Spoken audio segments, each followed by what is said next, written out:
Hello बच्चों, चलिए प्रश्न देखते हैं। ग्रासलैंड में भोजन श्रृंखला का सही क्रम है घास, भेड़िया, हिरण, भैंस। बैक्टीरिया, घास, खरगोश, भेड़िया। घास, कीट, पक्षी, सर्प। घास, सर्प, कीट, हिरण। आइए जानते हैं यहाँ पे हमारे प्रश्न की मुख्य अवधारणा। हमारे प्रश्न की मुख्य अवधारणा यहाँ पर संबंधित हमें बताना है भोजन श्रृंखला, या इसे खाद्य श्रृंखला भी कहते हैं, जो कि एक घास के मैदान की भोजन श्रृंखला, खाद्य श्रृंखला में बतानी है। ग्रासलैंड यहाँ पे दिया है, इसी को क्या कहते हैं? ग्रासलैंड कहते हैं। ग्रासलैंड या घास का मैदान जो होता है, इसमें जो भी जो भी प्राणी या जीव होते हैं, वो अपने पोषण के लिए क्या करते हैं?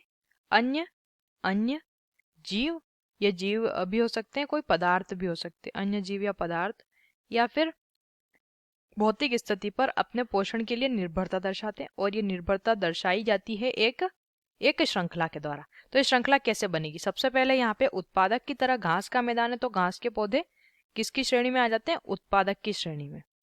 यहाँ से भोजन प्राप्त होता है किसे? यहाँ से भोजन प्राप्त होता है इन घास के ऊपर जो कीट रहते हैं, वो कीट यहाँ से भोजन लेते हैं। इन कीटों को खाने, ये कीट जो है शाकाहारी होते हैं, तो ये हो गए प्राथमिक उपभोक्ता। उसके बाद ये कीटों को खाकर पक्षी अपना पोषण प्राप्त करते हैं।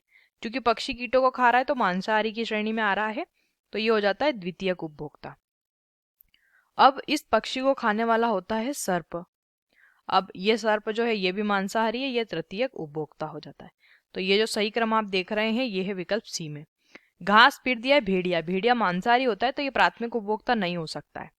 फिर दिया है बैक्टीरिया, घास। बैक्टीरिया जो होते हैं वो अपघटक की श्रेणी में आते हैं, तो ये उत्पादक नहीं हो सकते। घास, सर्प, कीट, हिरण।